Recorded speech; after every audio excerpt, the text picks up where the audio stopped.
love that can save. A love that can change attitude. Never run out. But we must obey God's voice to have that wisdom. We must obey God's voice to have that wisdom. So let your speech be always with grace, seasoned with salt. You ever try to eat salt by itself? Nasty, isn't it? Yes, sir. But when it's cooked, your food is tastes real good. Crazy. Especially with grits. Is that right? So when you speak, listen now, when you speak with salt, some not gonna like it. That one is good. You can't have salt by itself. Is that right? That's right. You need grace. You need grace.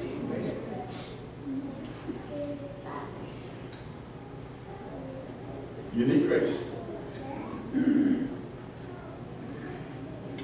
See, when you speak with salt, the person is going to hear you and they're not going to forget.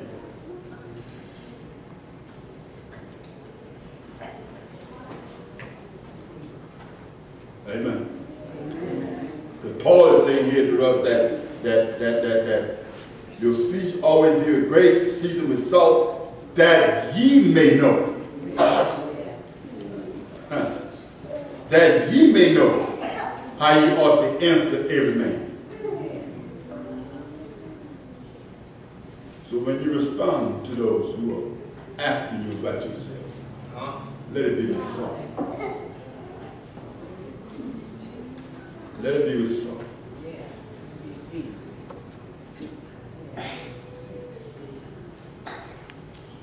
Walk in wisdom. To do that, you have to obey God's voice.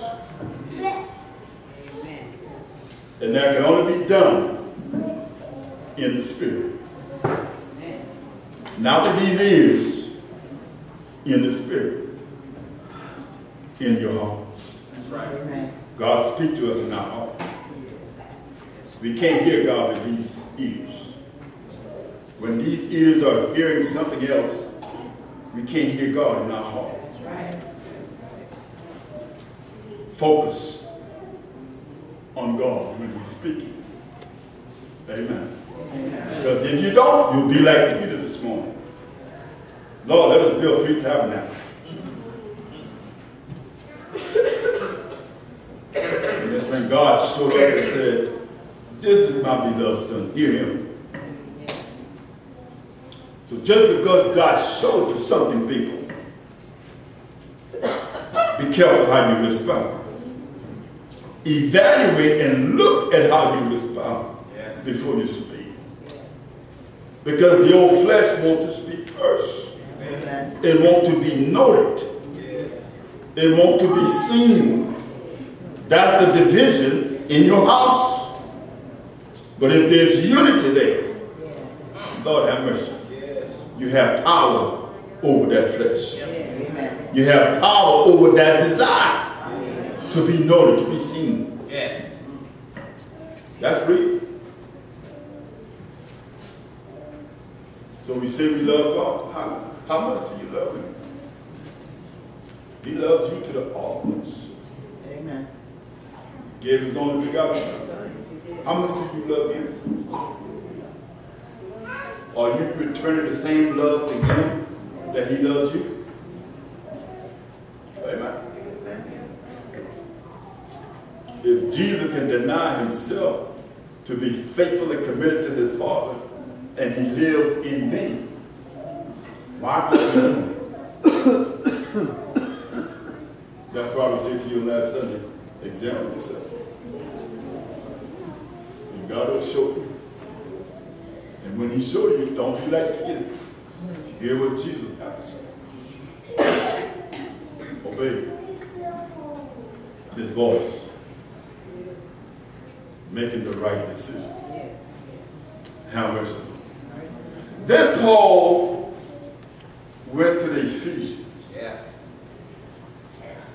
In verse 5.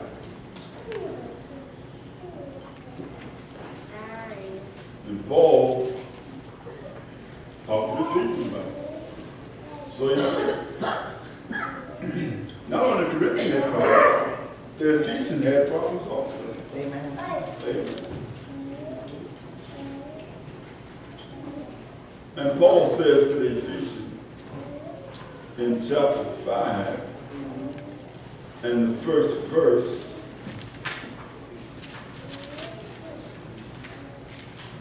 be ye therefore followers of God. That's what Paul says.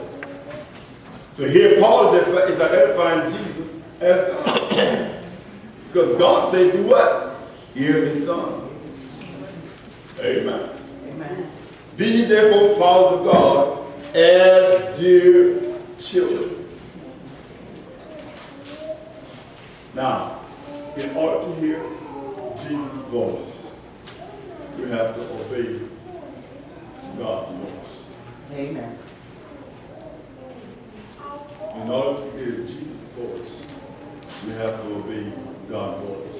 And once we obey God's voice and hear Jesus, Jesus said, if you believe God, believe me.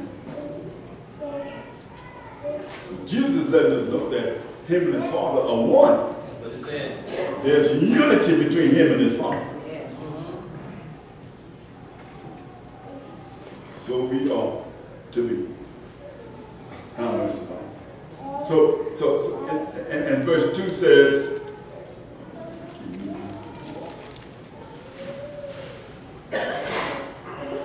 and walk in love.